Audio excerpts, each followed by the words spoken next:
आज की कहानी है आखिरी पन्ना। गोपालगंज में एक पंडित जी रहते थे। पंडित जी के रोहन और पुत्री रोशनी नाम की दो संतान थी। रोहन हमेशा अपने पिताजी के साथ रहते हुए ज्ञान की खोज में डूबा रहता था, जबकि रोशनी को नदी किनारे जीव जंतुओं के साथ खेलना, गीत गाना और प्रकृति के बीच में समय बिताना पसंद था। एक दिन पंडित जी बीमार पड़ गए। उनके अंतिम शब्दों में उन्होंने कहा कि मेरे जीवन की एक इच्छा अधूरी रह गई है।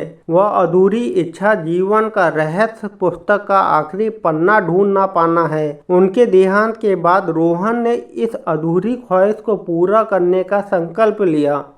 रोहन ने देश विदेश के पुस्तकालयों की यात्रा शुरू की, विद्वानों से भेंट की और उच्च अध्ययन में समय बिताया। रोशनी अपने भाई की यह दशा देखकर अपने भाई की मदद के लिए पिता द्वारा दिए गए मोतियों के हार को बेच देती है और आखिरी पन्ने की खोज में उसकी मदद करती है। वर्षों बीत गए लेकिन आखिरी पन्ना ना मिला। रोहन उदास और निराश महसूस करने लगा। तब रोशनी उसका हौसला बढ़ाने की कोशिश करती है। एक दिन रोशनी अपने पिता के कक्ष में सफाई करते समय उस पुस्तक जीवन का रहस्य को साफ करती है। तभी एक पुराना कागज उसकी गोद में गिरता है। वह कागज का टुकड़ा जीवन का रहस्य का आखिरी पन्ना था। रोशनी दौड़ती हुई रोहन के पास जाती है और उसे वह पन्ना दिखाती है।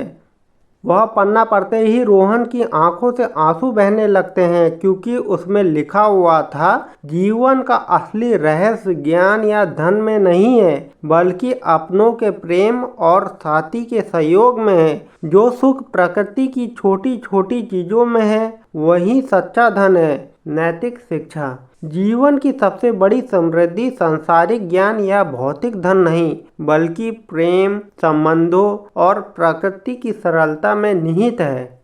अगर मेरी कहानी आपको पसंद आई है तो मेरे चैनल RS स्टोरी को लाइक करिए, सब्सक्राइब करिए तथा बेल आइकन में क्लिक करिए। धन्यवाद।